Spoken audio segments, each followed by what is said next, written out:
By the time Lucullus returned from his diplomatic mission to Syria, his legions, which were stationed at Nisibis, were nearing complete mutiny, instigated by Lucullus's own brother-in-law, Publius Clodius. It was mutiny within his ranks which had forced Lucullus to march to Nisibis in the first place, giving both King Mithridates and King Tigranes the breathing space to recruit new armies with which to take back their territories. Tigranes returned from Artazata, and Mithridates stormed back into Pontus.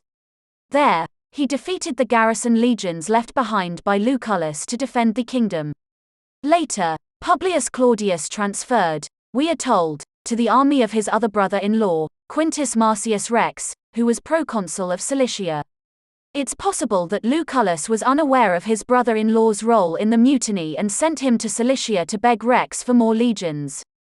Quintus Marcius Rex had won the 68 BC consulship with co-consul, Metellus, who was also married to one of Publius Claudius's sisters. As his proconsular posting, Rex was given the province of Cilicia in the continuing war against piracy. His co-consul, Metellus, was sent to defend Crete, the island where Antonius, after being ambushed by the Cretans, signed a treaty to save his own life, gaining him a dismal reputation as a pirate hunter and the sarcastic title, Creticus, or Conqueror of Crete. Although Antonius enjoyed some early success in his campaign against the pirates, by the year 68 BC, the pirates were once again in control of the waters, invading the harbour city of Ostia in an attempt to slow any retaliation from Rome. Ostia was the primary port through which maritime trade travelled from the Mediterranean Sea to the Tiber River in order to keep Rome well stocked with worldly goods. Ostia was also the port in which Rome's consular fleet was moored when not in use. Following the ambush against Antonius, and the treaty they forced him to sign, the pirates set fire to Ostia's harbour, and sunk the consular fleet. Quintus Marcius Rex, without a full war fleet, set off for Cilicia where he could access ships from the region. Upon taking up his governorship, however, he was visited by his brother-in-law, Publius Claudius, sent by Lucullus to plead for military aid. Unfortunately for Lucullus, Publius Claudius instead convinced Rex that Lucullus's soldiers had mutinied because Lucullus had gone rogue, no longer acting on senatorial orders to defend Rome's eastern provinces, but rather that he was now marching across the east in order to enrich himself, having failed to capture either king, but allowing both to regain much of their lost territory. Publius Claudius further convinced Rex that aiding Lucullus in his unsanctioned conquest of the east would be tantamount to assisting in treason. Rex then made the decision to refuse military support to Lucullus. Not wanting to face Lucullus, fearing his role in the mutiny would eventually be discovered, Publius Claudius chose to continue in the service of Rex, who was busy trying to break the strength of the pirates on the seas. As quaestor, Publius Claudius was placed in command of part of Rex's fleet, but, unfortunately, Publius Claudius was captured by pirates. Having likely heard the stories surrounding Caesar's capture by pirates, Publius Claudius attempted the same gamble.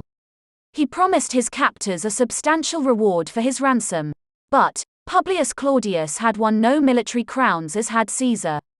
He had greatly overestimated his value. Taking him at his word, the pirates tried to ransom Publius Claudius to Ptolemy, the king of Cyprus, for the amount Publius Claudius promised. This Ptolemy was the younger brother of the flute-playing Ptolemy who had been installed on Egypt's throne near the end of Sulla's dictatorship. Ptolemy of Cyprus, who owed his throne to Rome, understood the value of the various Roman offices, and refused to pay the exorbitant price Claudius deemed himself worth. Instead, he sent the pirates the typical ransom for a mere quaestor. Amused by Publius Claudius' miscalculation of his own worth, the pirates simply let him go, and didn't even keep the money. Humiliated and outraged by the lack of deference with which Ptolemy of Cyprus had treated him, Publius Claudius went next into Syria. There, we are told that he was involved with yet another mutiny. The historians do not tell us exactly whose army he attempted to suborn, however, given his anger at Ptolemy of Cyprus, it's plausible he attempted to influence the legions surrounding Syria's younger prince. When Lucullus placed the young prince's older brother, Antiochus XIII, on Syria's throne, the younger brother was left with nothing. Both brothers had petitioned Rome's Senate to grant them their Ptolemaic birthrights to Egypt for the elder brother, and to Cyprus for the younger. It's possible that Publius Claudius tried to seek revenge by manipulating the legions into overthrowing Ptolemy of Cyprus in favor of the younger Syrian prince. However, Publius Claudius miscalculated his control over the Syrian legions, his manipulation nearly costing him his life. After that, Publius Claudius decided it was time to return to Rome, but he was no safer there. As Pompeius Magnus swept across the Mediterranean in 66 BC, wrapping up the entire piracy problem in a mere 3 months, his tribunes of the plebs successfully agitated for the removal of Rome's eastern campaign from Lucullus, on the grounds that Lucullus had been unable to control his mutinous legions. Successfully stripping him of his command, the Senate assigned it, instead, to the consul, Manius Acilius Glabrio. Glabrio, now in command of the eastern campaign, traveled to Bithynia, and then stopped. He made no move to rescue Cappadocia, which had been invaded by Mithridates in retaliation for allying with Rome, nor did he pursue either king into their mutual territories. With Lucullus recalled to Rome, Publius Claudius knew he had to lay low. By now Lucullus, who had immediately filed for divorce from Claudia Quinta, on grounds of incest with her brother, knew full well who had incited the mutiny within his legions. Publius Claudius, who was attacked and ridiculed for this alleged incest, needed to keep his head down, and avoid the agents of his former brother-in-law. Fortunately for Publius Claudius, the 65 BC year drew some of the attention away from the young troublemaker. Not only did Rome erupt over the aedileship of Caesar, and the reinstatement of the Marian images, but electoral fraud became the hot topic surrounding the consular elections. Surrounded by concerns over the amount of individual power held by Pompeius, the elections for the 65 BC consulship took place. The standout candidates for consul were Lucius Aurelius Cotta, who was an uncle of Caesar's, and Lucius Manlius Torquatus. In addition to these two candidates, Lucius Sergius Catilina, who had been accused of infidelity with a young Vestal virgin by Publius Claudius, had just returned from his pro-praetorship in Africa so that he might announce his own candidacy. Unfortunately, a delegation of African nobles arrived on his heels, accusing Catilina of abuses in the African province. Because Catilina would be tied up in court, the consul of 66 BC disallowed his candidacy, leaving the door wide open for the favorites, Cotta and Torquatus. However, once the polls were closed, the new consuls-elect, Publius Cornelius Sulla, who was a nephew of the late dictator, and his colleague, Publius Autronius, were announced the victors to a stunned city and senate. Both Sulla and Autronius were immediately charged with electoral fraud and bribery by Caesar's uncle, Cotta, and his running mate, Torquatus, both of whom had been considered the shoo-ins for the election.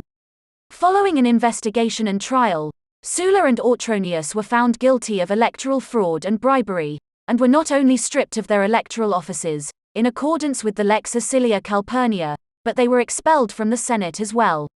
As a result of the stripping of the counterfeit consuls, a second round of consular elections was quickly arranged. In his own trial against the African nobles, Lucius Sergius Catilina, by paying out nearly 6,000 talents in bribe money to his jurors, one of whom included Publius Claudius, was found not guilty of abuses in the African province. Having wriggled out of the charges against him, Catilina, once again, entered his name as a consular candidate. However, because there was a specific time period which an indicted senator was obligated to wait before being allowed to stand for public office following a trial, Catilina was, once again, denied the chance to run for the consulship. Cotta and Torquatus were elected to the consular chairs in place of the deposed consuls, and completed the 65 BC year as suffect consuls. Meanwhile, Publius Claudius took the bribe he had acquired from Catilina, joined the staff of the pro-praetor, Lucius Licinius Murena, and travelled to Gaul. There, Publius Claudius further enriched himself through several illegal activities, and by making alliances financially helpful to himself in these schemes. Working as one of Murena's staff officers, Publius Claudius forged many official documents that favored the interests of local tribes, for which he likely received compensation. He also further lined his pockets by forging the names of greedy family members onto the wills of prominent families. Then, Publius Claudius helped these family members, who paid Publius Claudius a percentage, become heirs by arranging the deaths of the policyholders. Through these illicit enterprises, Publius Claudius's time in Gaul proved to be extremely profitable. When Lucius Licinius Murena returned from Gaul in 63 BC, in order to stand for the 62 BC consulship, Publius Claudius returned with him. Murena's main competition in the consulship was, once again, Lucius Sergius Catilina. But, because Lucius Licinius Murena was a relative of Lucullus, he gained the support of Lucullus's legions, probably through the devices of Publius Claudius, who was popular among his legions. Not only had Publius Claudius accused Catilina of infidelity with a Vestal virgin, but he'd managed to be assigned as a juror to Catilina's court case. Obviously, Publius Claudius detested Catilina, and, through the manipulation of Lucullus's legions, had simply found another way to hinder him. But Cicero also supported Murena, and so, for the third time, unlikely to Publius Claudius's delight, Lucius Sergius Catilina, who had by this time bankrupted himself, was denied the consulship again, leading to an explosive threat for the Republic.